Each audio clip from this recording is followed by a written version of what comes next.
Hello, welcome today. Today I'd like to talk to you about how to feel, not feel like touch feel, but how to feel things in your heart. And some of you may be listening and you say, well, Jen, I know how to feel. I get lots of emotions that come up all the time. Wonderful. I am happy that you have that experience. We can talk about how to control and direct your emotions if you already have the ability to feel. But there are many, many people that I encounter all the time who have turned off that ability to feel.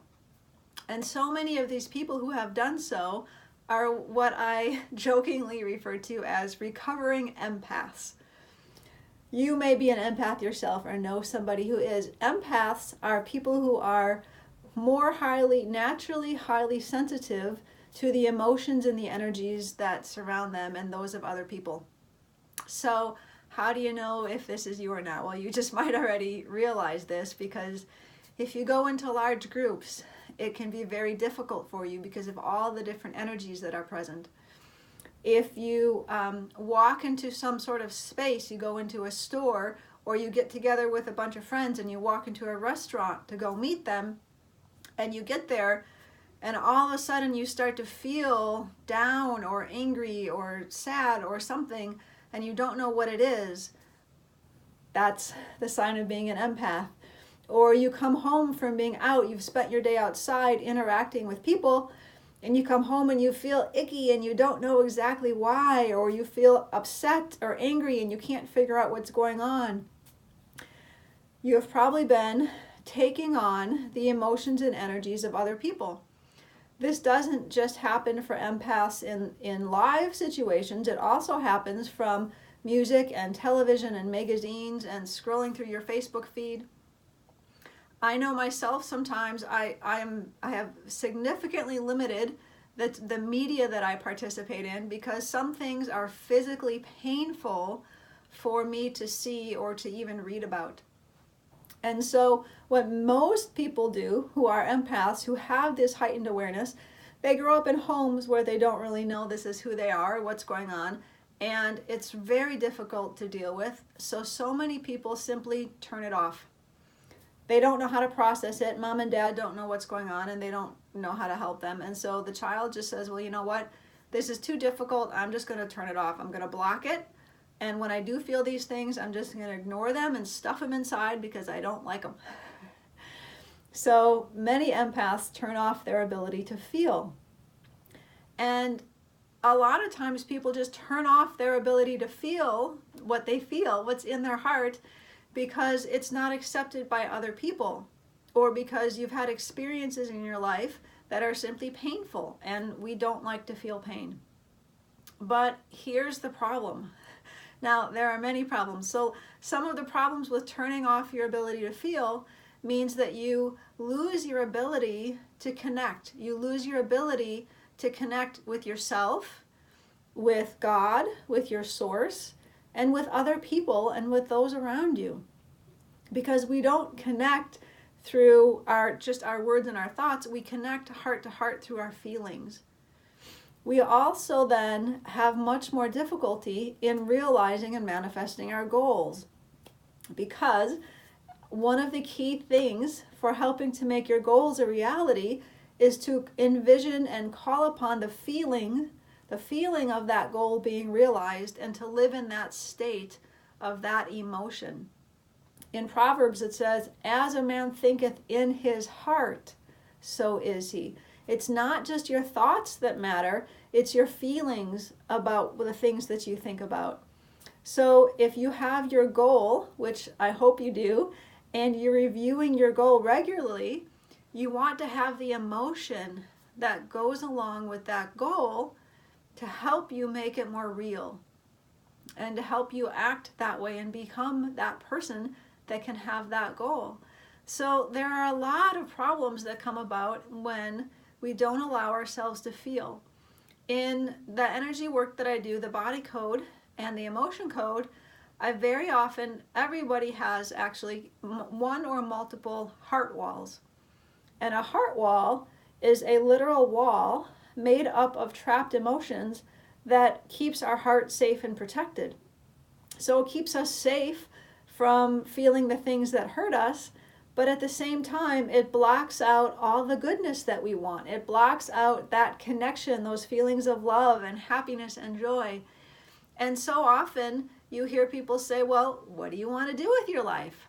Well, what makes you happy?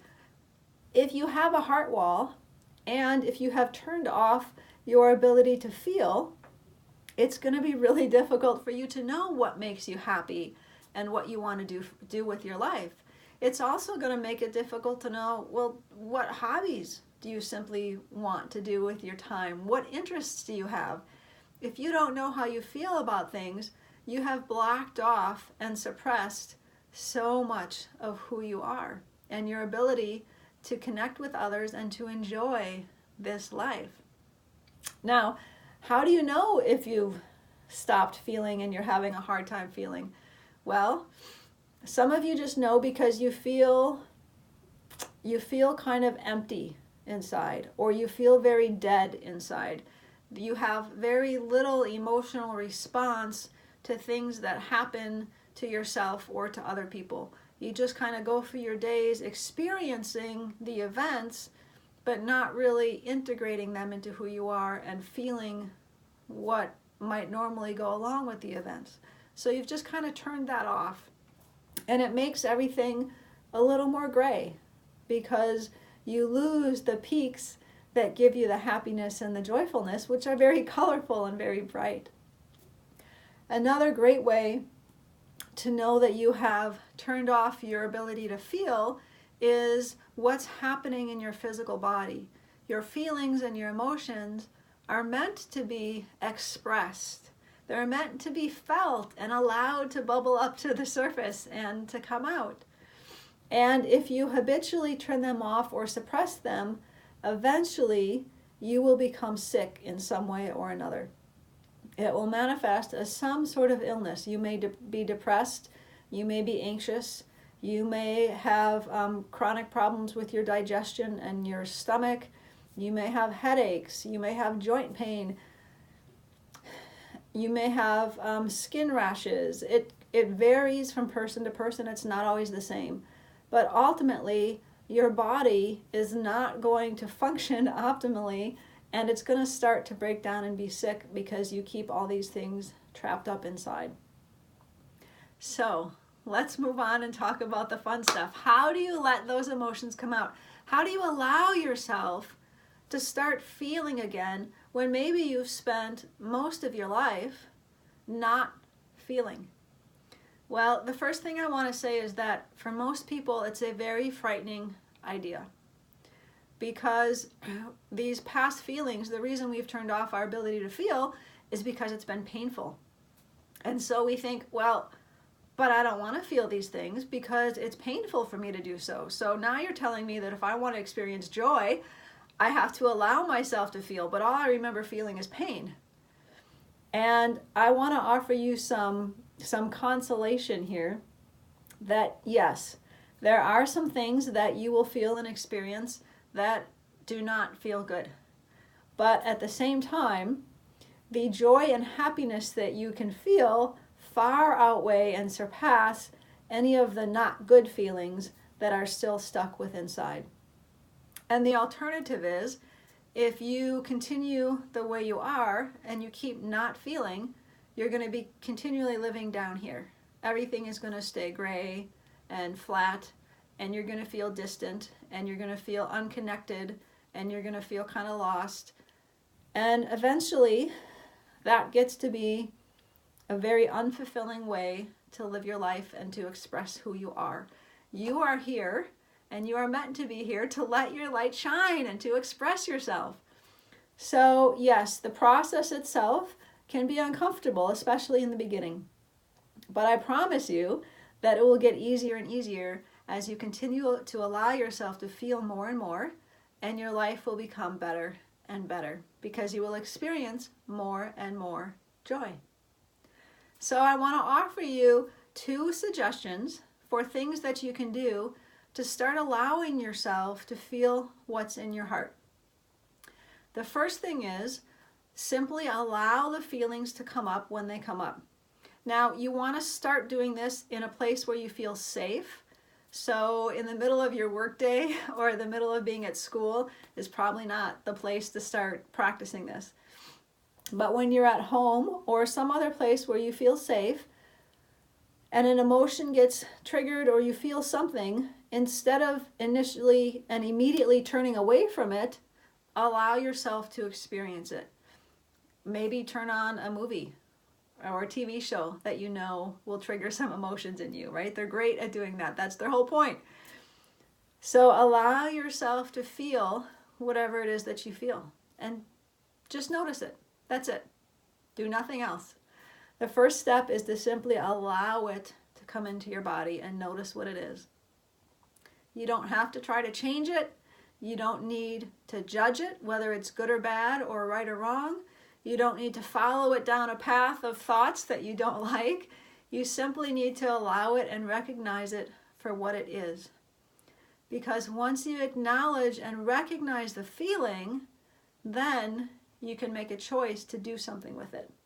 But we're not going to go there yet. We're just starting to allow yourself to feel again. So the first thing is, in a safe space, when you feel the emotions, let them come. Just let them come. And it'll be okay.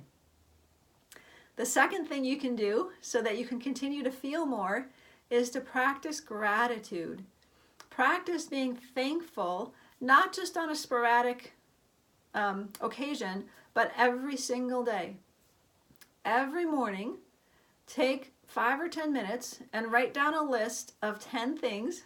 Yep, 10 things for which you are grateful.